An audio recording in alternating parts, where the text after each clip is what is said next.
So I love how immediately I have the option to leave the meeting. I Seems can. like Thanks for asking for my consent, Ozzy. seems like something designed for lawyers. Like I don't want this on the record. I'm out. Get me out. Okay, so the topic for discussion today, maybe paraphrasing, was kind of social deduction games in general. Kind of what makes them fun, what makes them frustrating, or what makes them tired. Kind of like how do you see it? And I guess I wanted to start this off by kind of describing an anecdote from Clark on how he saw things, which I thought was very interesting. Kevin, do you want to say what a social deduction game is? Oh yeah. Well, actually, why don't you give us like kind of a definition and let's see if we match. I mean, so having seen your prompt, I was just thinking it'd be like, I don't know, werewolf or secret Hitler or mafia, something in that vein, right? Yep, I totally agree that those would count. I what about Bang? Yeah, definitely Bang, right? But I don't know. I feel like Bang is, I want to say solved, but I don't think there's much of a deduction part when you play enough. Because you're not trying to hide anything, yes. Yeah, not after a while, right? Everyone just kind of shoots each other. Yeah, I wanted to add, just as far as like defining social deduction goes, I feel like one kind of common thread in all of these games is that there's an element of like public information and private information. So like if you're in the mafia or you're a werewolf or you're a fascist, then you have like private information about the entire uh,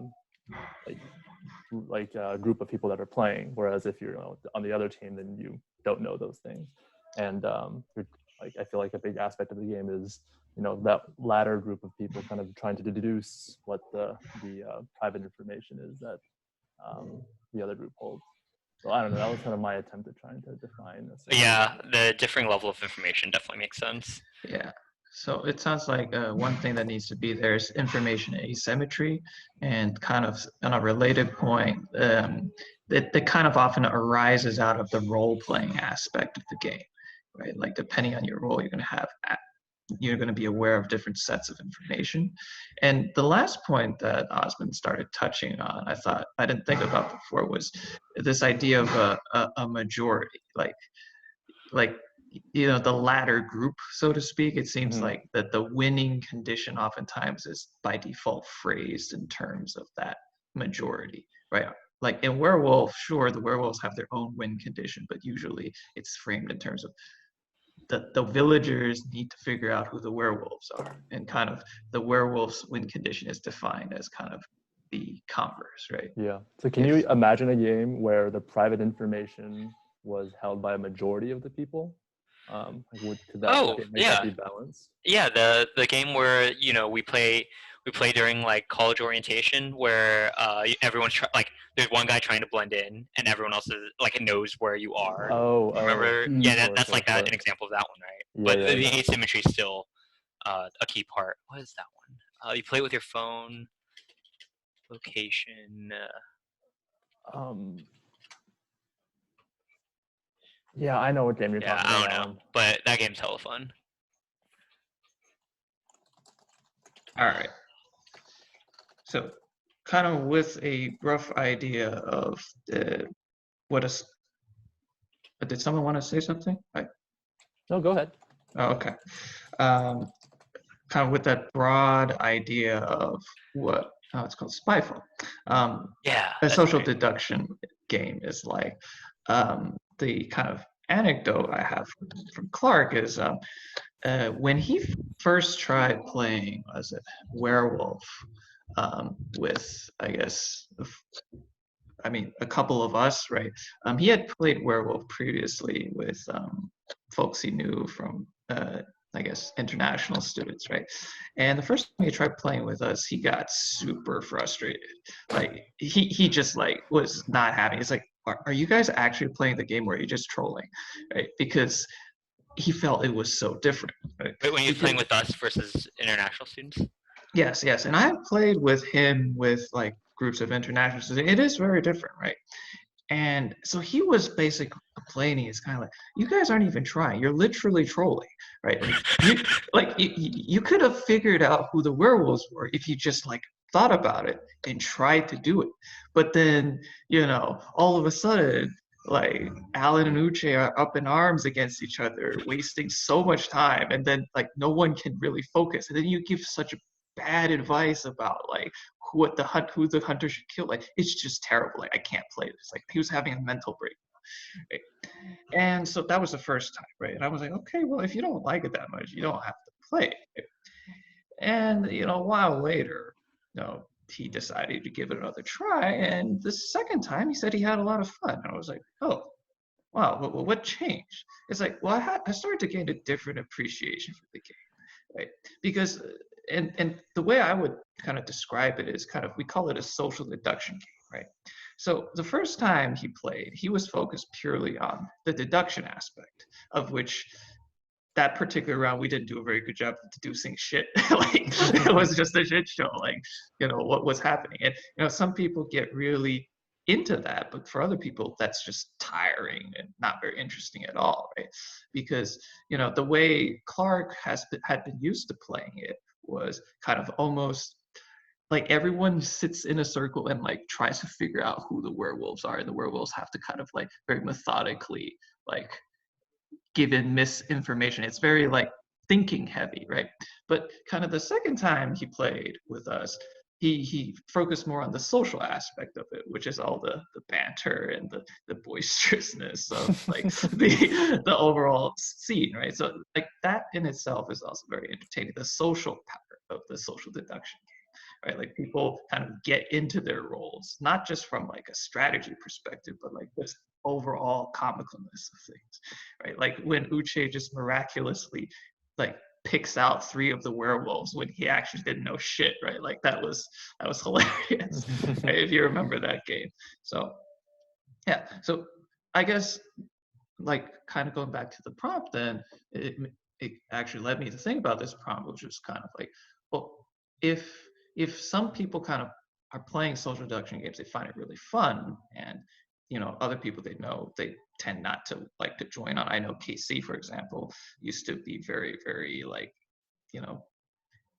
not interested in playing a lot of like the Secret Hitlers and types of games. It might just be because they're focused on like one part of the game as opposed to a different part, right?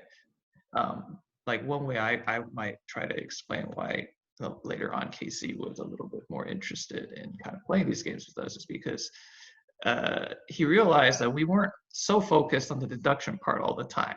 It'll resurface every now and then, and people get sweaty about it. But like, a lot of times it's really just fun because people get like, I don't know, loud, and like it's entertaining to watch because from the Alan's silence. here. Well, Alan, it wouldn't work if Alan was the only one, right? There's that Chinese saying, it's like you can't clap with a single hand, right? Like if Alan's the only loud one, everyone just looks at him. It's like, what's wrong with you, right? You gotta clap all have these cheeks with one hand. Yeah, you need like a supporting character to. It doesn't even have supporting. It's like in acting, right? That whole impromptu acting. Like if someone has an idea, a good actor needs to be able to kind of take that idea and build on top of it. That's what makes like a good impromptu show, right? Because if you kind of like just ignore the other person's material, then you guys aren't really acting together, right? So yeah, that's kind of how I thought about this prompt in social deduction games. Yeah, I mean, I think when I think about people who really enjoy it, I don't really. Yeah, I would agree. I don't think it's split between people who are extroverted or introverted or any. I think it really is like people who can find the part of the game that they enjoy. Like Renee is like super extroverted, but she hates Secret Hitler. Like she like refused to play. And I don't know if that's the nature of the game or whether she's just lost every game she's been in, but yeah, I feel like maybe she just hasn't found the thing that she likes. So Alan, I have a guess for what your answer might be to this question, but I want to confirm it. So do you see like social deduction games, or do you enjoy them more for their social aspect or for the deduction aspect, like the difference that Kevin was alluding to? Oh, I mean, I like both. I think I'm definitely better at the social aspect than the deduction part. Um, yeah, like that's why I feel like I probably win more like an outsized rate when I'm bad as opposed to when I'm good, because I have the information. I just have to manipulate people.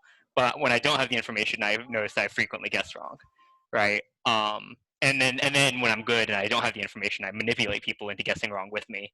Mhm. Um, so yeah, I probably enjoy them about the same, but I'm better at one than the Yeah, other. What about y'all? I do like the distinction that like the social aspect tends to be with, you know, when you're bad and you have to lie to people, and the deduction aspect is, you know, maybe when you're like a liberal or a good guy and you have to like figure out what the problem is.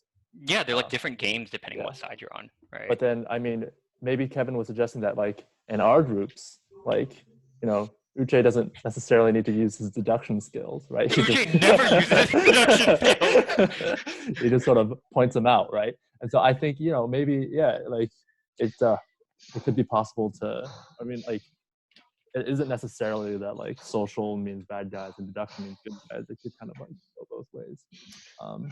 And then I guess as far as your point about like, do I see it as more social or deduction?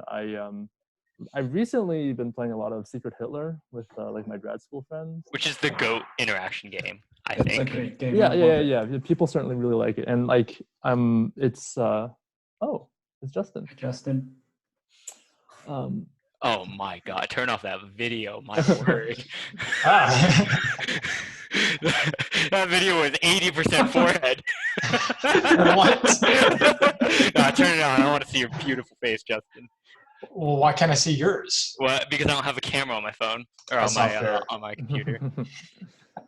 Just do note that this is going to be recorded, or this is being recorded right now. So It told me, yeah. For posterity's sake.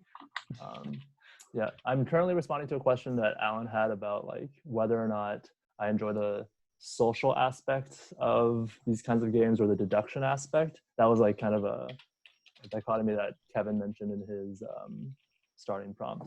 And so I was saying that I've been playing a lot of Secret Hitler with like my grad school friends. And I mean, most of my grad school friends are like physics PhDs. And so they like, I feel like we sort of all embrace the like deduction aspect of it. And so that's kind of what I've been playing it as more recently. I guess I mentioned this in the messenger chat. Like, I kind of feel like a lot of these games just devolve into rock, paper, scissors. And the reason for that, I mean, is because like, so like, you know, there's this like meta in Secret Hitler that Hitler should act as liberal as possible so that they can be like nominated to be the chancellor and thus win, right? But like, I feel like my group is nearing a point where like, you know, because like you're like, okay, that person acted as like an extreme fascist early on in the game, so there's no way that he's Hitler, right? So I think it could near a point where like that becomes the dominant meta, where like, you know, you actually need to act like bold as Hitler so that like you might get nominated. Because, I'm a fascist, guys. yeah. I mean, that's sort of Kevin's interpretation on like upending the meta, but I guess like once the game reaches that point where it's like, okay, Hitler needs to act as liberal as possible so that like, you know, that person will be chosen to be chancellor. I mean, once everybody is starting to expect that, then you like flip it on its head and you say that, okay, Hitler needs to act as fascist as possible so that they can like have a chance of being nominated to be chancellor or something. Or like, because you know, sometimes No, but liberals will still never like. I think that wouldn't work just because liberals would still never want to elect a but fascist, sometimes right? you have to. Sometimes like just I feel like the game is like organized in like in a well enough way. Like maybe with like 5 people. I mean, I was playing a lot with 5 people. There's like oftentimes where you have to make a decision on somebody, right? Like you have to make a decision that like, oh, that person acted like more fascist, and so I'm gonna have to nominate him as a chancellor. Like I just have to do that now, like because of like term limits or something like that. Like it's a question that's come up, I think, pretty frequently. It's like, okay, that person has acted as a fascist, and so I'm more comfortable nominating him as a chancellor than this other person who has acted liberal the whole way. Yeah. And so I think that element of like rock, paper, scissors has I guess I could use the word frustrating or tiring. But I certainly don't want to give the impression that it's not a skill-based game, right? It still takes skill to like, you know, lie properly. And it still takes skill to like, you know, like for a Hitler to act liberal, for a Hitler to act fascist, like, and to like execute that appropriately. But like, I think like, given that there's really no solid public information, or the amount of public information is like so limited, that like at its core, what I've come to the conclusion recently is that like it can devolve into RPS. Yeah, short answer to your question, Alan, is I kind of think of it more as a deduction game, at least recently, just given the people I've been playing with. Do you think that like the social aspect caused it to become a deduction game in your case? Well, I feel like with a game like Secret Hitler, if you're playing with a group of people that you've never met before, right? You don't know anything about their play style. Maybe you're going to default to some like tired and true strategies, right? Like pretending, for example, if you're Hitler, to be as liberal as possible. That's like a pretty default strategy. If I were going to walk into a game of Secret Hitler with a complete group of strangers, is probably what I would do. So, you know, maybe the deductive aspect of it only comes after you've established like a solid understanding of your social group. Yeah, that's true. Although I think that, like, at least for this group, the natural tendency, I think, is for more deduction. And like Kevin mentioned a little anecdote at the beginning, that that the friends that Clark plays with, like Kevin and Clark had played with some like international students. Their inclination was for more deductive games. And so when Clark introduced Werewolf to us, and like we found that like the games were, I don't know, as Kevin said, a little bit more boisterous, like a little bit, you know, there's like Alan personality maybe combating with Uche, like it's like these sorts of big social fights and interactions that really make the game entertaining, and less so deductive, which I guess Clark's other group was more inclined to do. Justin, you want to go and push to talk? I think Adriana's music's coming through. That's not. Oh, I can hear that too. That's someone is singing and doing laundry or something. That might be me. I will go on push to talk. No worries. I was like, I saw Justin's thing lit up. of course you guys blame think me. that there's only two modes only in natural. games like these? You have the people who are more there for the social aspect and they're trolling, and then you have the people who are more deductive. Does it only boil down to these two possible ways or solutions? Well, I guess obviously there's a gradation, I'd say, right? Like that's kind of my first response to it. Whether there's a third axis, I don't know. Nothing comes to mind immediately. Maybe somebody else can chime in. Yeah, and I mean, I think when people say like deduct, like, I mean, I think the nature of something like Secret Hitler is you can't use pure logic. Like, if all you were doing was watching computers play and you had zero social reads and all you're doing is clicking buttons on a computer, like you're still making like risky choices, right? There's no way to know 100% just from using logic, like no matter what, right? So, I mean, ultimately you're always taking risks. So the deduction, like part of it has to be like your ability to read people, right? Like Frank and Uche are like astounding at reading people, right? And that tends to get them to the right answer, like I think way more consistently than when I see people try to like reason it out and pick optimal strategies, just because they have the good read.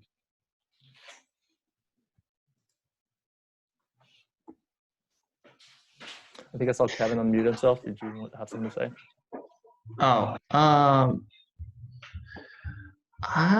Well, it's more in response to what Alan just said about the reads, right? Like, the most recent game in my memory was the one where Uche, for some reason, was convinced that I was a liberal and that you were a fascist. That one ended unceremoniously, but it was the first time that my I am a fascist strategy seemed to gain some traction, because for some reason, again, That's not a strategy. Shut the fuck up. I don't understand. Uche was convinced. You know, despite all my comments about me being a fascist, Uche was thoroughly convinced that I was a liberal. So I didn't know why, but like, you know, like, but that's the thing about the reads, right? If there is no kind of, and that's why I've been so adamant about trying to push that strategy, because I do feel like if you rely too much on the reads, like, you know, it like I don't like that idea that you because players get better, right? Like I would point to Justin, for example. I Yeah, think Justin's over a great example. like, you know, he's gotten a lot better at, you know, maintaining the same composure regardless of his role, right? And so I don't feel like it's very fun to kind of rely on this thing that, you know, really in principle doesn't help you very much at all if you're playing against people who are good at the game, right? So like so to me, like the sooner we can kind of get past that, the better, right? Um, Now, I'm not saying the social aspect is not fun. And, you know, more and more I've come to embrace that a lot of the entertainment comes from the fact that we've got personalities kind of playing these roles, not robots. And it's fun to see them clash and interact, right? It's also this reason why I get tired of the game a lot of times. It's just kind of like, gosh, there's too much energy here, or like, gosh, you guys are like too focused on like this deduction thing. Like it's like there's some people I play with, they're like, no, shut up, like no, we're thinking right now, like don't like they really don't like the social aspect of it. So it's kind of like the issue of like reading people, like that's kind of like why I personally don't try to do that, even if like I feel like the guide's giving me a tell. It's just kind of like I feel like that's like the easy way out. It's almost like in a way to me feels like cheating on a test. It's kind of like, you know, oh yeah, the only reason I'm able to win this right now is because that person wasn't doing a good job of keeping his emotions in check. But like realistically, I don't feel like I've actually solved it. Yeah, I mean, I'd agree. Like, I try to ignore my read too, but that's mainly just because I feel like uh, it's not very accurate. You know, there's been times where I've been convinced people were good or bad, and I was just totally off. And so I've just been burned enough times by myself to be like, nah. Yeah, I mean, like, there are times though using it is like, I mean, you can't ignore it, right? Like, the clearest example I can think of was when Justin was still terrible, like probably the worst in our friend group. I was about to say something about this. Yeah, Because I'm not like very good at lying, so in some cases, reading people is a great strategy because especially if you know them and you know they're a bad liar, or just can't do the poker face, you know. The story's not about you. It's about Aparna. It yeah. was you who was the worst in our friend group, like face wise, but also you were really bad at Secret Hitler. But like Aparna came to play with us and she never played, and you and her were both bad, and I think you or her put down a red card, and everyone was like, oh, Aparna, are you bad? And she just freaks out, and everyone immediately knows she's bad, and then like no one knew that you were bad yet, and then she like for the next 15 minutes she kept looking at everyone while they were accusing her, like, you know, panicking, and then every time they would accuse her she would look at you, and then she would look at everyone else, and then she would look at you and be like, oh, okay, so Justin's bad too. All right, that's 2 out of 3, or it might have just been a 2-person game. Yeah, but there are like diminishing returns on a strategy like that, right? Like Aparno is not experienced; she has not played the game much, so it's like an easy target, right? But if she kept playing and developed the skill, then at some point you got to discard that strategy. Like you've been saying, yeah. I think the thing that does scale well, beside like not reading people, I agree, because once people because people always like to gloat about why they won. They're like, oh, you did this read, or you were like super obvious, and so people adjust. But I think the thing that you can get better and better at is manipulating people based on what you see like motivates them, right? Like if you see someone really likes to pay attention to people's side conversations, or someone who really pays attention to how people vote, then you know you obviously like adjust how you act in the future to influence how they act. And so that's something where I guess it starts evolving to like the rock paper scissors that Ozzy's talking about. Yeah, I was just gonna ask, like, have you guys felt that sense of rock paper scissors for the people who have like maybe played more? Nah, I haven't personally, but okay. Yeah, I don't think I've played that many games to where it feels that way. I still feel like we're very much at the stage in the meta where, you know, you just have a lot of fun trying to read people and arguing about it without really thinking through a lot of the details. Mm-hmm. Speaking of which, I remember reading a posts, I don't know if these people invented Secret Hitler, that particular game. It sounded like the way he was describing it, it sounded like he was involved with it. But from the designer's perspective, I thought it was interesting to note that they they had to experiment with how many blue cards and red cards are in the stack, right? And the design criteria that they selected was deliberately so that they wanted it to be impossible to deduce things with certainty, right? Like that was a criterion for success in their minds.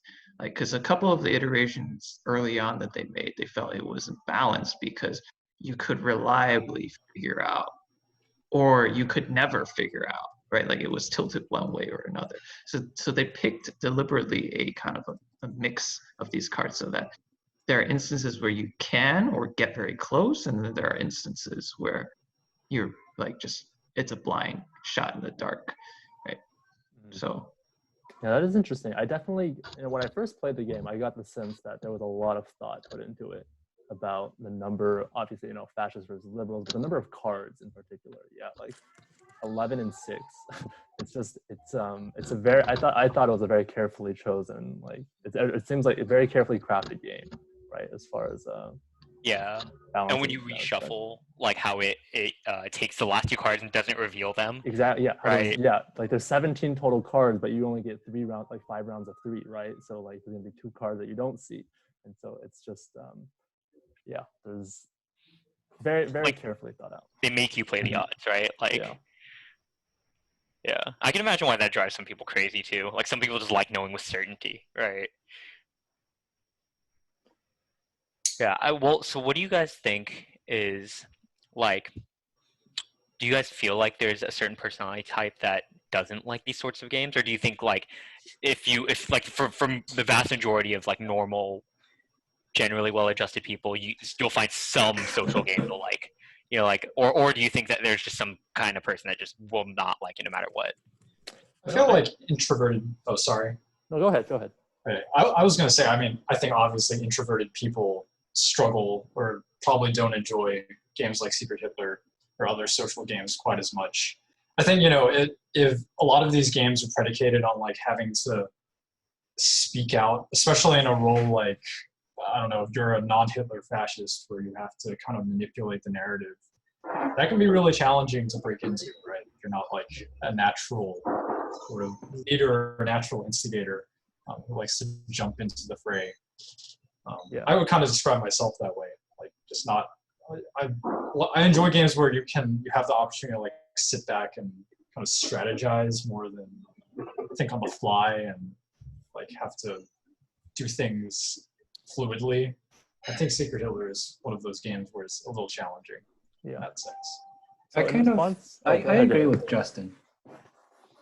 We actually played Secret Hitler, or we played Mafia as a way to get to know each other within my group, my cohort. And I think the most curious thing was that, so we had the naturally extroverted people who kind of roll like Alan does. And then there was a small group of people who were very introverted. And they probably spent their entire time just trying to what roles other people were in. And one of the most introverted people in my cohort, she ended up getting everything correct. And we were really, really surprised that not only was she able to get everything right, but we also couldn't figure out who she was. She was like the hardest person to read. And I don't know if it's because of that, the way that she's normally introverted or anything like that. I kind of spent some time thinking about how much that had a factor in how well she did. Yeah, well, I mean, like introverted versus extroverted is all about like the energy, right? It's not necessarily how socially the singing is going on again. Anyone else hear that? It's like a good. Yeah, I hear it. Okay, it's probably. But yeah, I think it's more to the like, right? It's always about energy level, right? Not necessarily like how socially adept someone is. Like Jose. So I guess Jose is interesting in a few regards. Like Jose is like Jose's introverted. He says like interacting with people tires him out.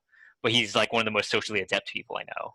Mhm. But he's also awful at social deduction games, which is weird because he's so good at manipulating people in real life. I mean, It's so Jose just, true. in my impression, Jose just doesn't like games. Like, Yeah, that could just be a game thing, right? It might not be the deduction part. yeah. I guess I wanted to talk a little bit more about the introvert versus extrovert thing. I mean, because Justin mentioned like introverts might not like the game, right? And I say my response to that is like, I feel like at the Will Rice level of the game, right, where it is a very social game, yeah, I can see an introvert not liking it, but I feel like the people that I play with, many of them are introverts, but they very much enjoy the game because of the deductive side of it.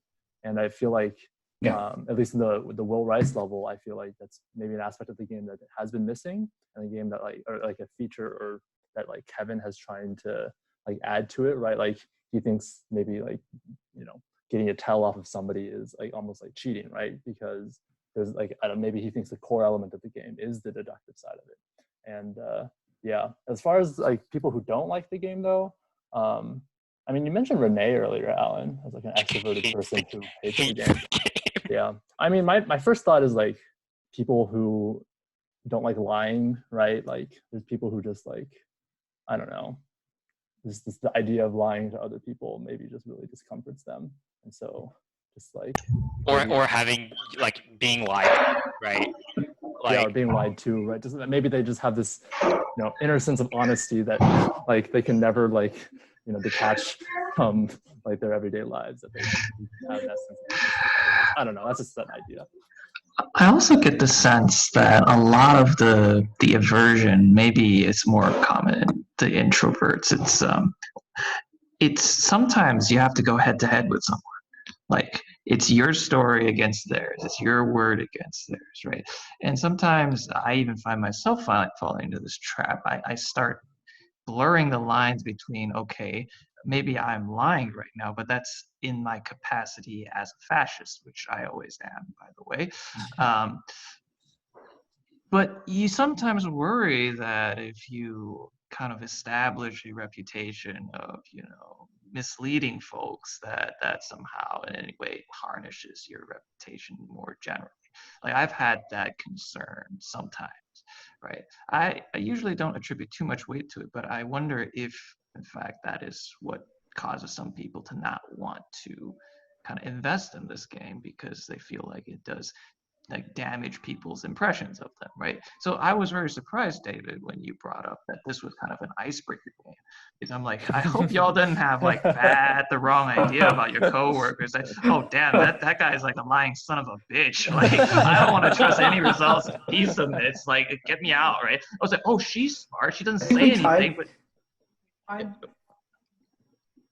we tried the most aggressive version of icebreaker, as in just like jump into the frozen ocean and just get it over with. So we starts with Cards Against Humanity, and then and then you eat each other's ass, and then you play Secret Hitler. Like the exact order.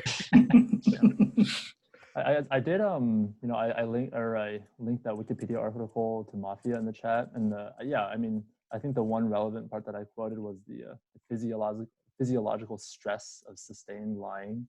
And like I think, yeah, like my sister, she hates these games because she just doesn't like lying. Or like now like a clear example comes to mind about that. So yeah, I think that is like, I think that's a very understandable reason to really just dislike these kinds of games and not want to play them at all. Lying distresses them out, and being lied to also is just, yeah. I remember reading that Wikipedia article a while back, and it's supposed to be like Mafia, it's supposed to be like 50-50, but Mafia tends to lose a lot more because people suck at lying. Like it's people suck at feigning surprise. So in terms of most people aren't born to be actors, you know, like when like do I have to lie to people in my everyday life? Not that many times. Justin, is that bridge gonna work? It should work. Yeah, I think so. And they would see right through me too. Yeah. So I guess from the outside perspective, like the person I probably lie to the most in these games is Kristen, and she's probably the person like I absolutely try the least to lie to in real life. But like we'll definitely walk out of games sometimes, like driving home, she'll be like, "You could be lying to me all the time." And I would never know. She's looking at me Dangerous right game now, to play. horrified. Hey, Kristen. Hey, Kristen. Do you feel like me lying to you in Secret Hitler has made you trust me less in real life? Okay, she's cowering away from me. Yeah, I don't know. I don't think it should. It's like people understand it's a game. Maybe like subconsciously you think that, right? I've never actually considered that. I don't think I've ever changed my opinion of someone based on Secret Hitler. Yeah. Even a little bit. Really? I've definitely like been more impressed with how Uche reads people, like in general. Like that was like Yeah, the first thing that made that's me true. like that. Maybe I meant in like the negative sense. You know? Well, to me, it's kind of like once you know that the person has the ability to do so, you're always a little worried, right? It's the same way like with nuclear weapons. Maybe this is a bit of a hyperbole, but like, if you don't have the nukes, you can't nuke someone. That's just a fact. But now if you have the ability, right, to do this convincing lie, right, then it's up to your discretion when and where to use it. But you can choose to do so if you choose to do so, right? Some people, they're just physically incapable, right? And so those people you're never worried about because you know they can't pull it off, right? So, I don't know. Maybe my hot take is that, and this is something Jose would say, is that like everybody lies as part of life, right? All of us have had to feign some sort of emotion going through our daily or weekly interactions with people. It could be as simple as like just pretending you're happy when you're not, and I think at that point, going into the game with the knowledge that, okay, all of us have some capability of lying, otherwise would be completely incapable of operating in society, then, it's not surprising when people are able to do it in the game, right? And it doesn't really change my opinion of them when they do it. Because I'm That's like, true. if you couldn't lie a little bit in life, then I would just feel sorry for you, right? I think that's a good closing statement, actually. Just so that the recording doesn't drag on too long, why don't we cut it there? What do you think, Osman? Okay, sure. Cool. It is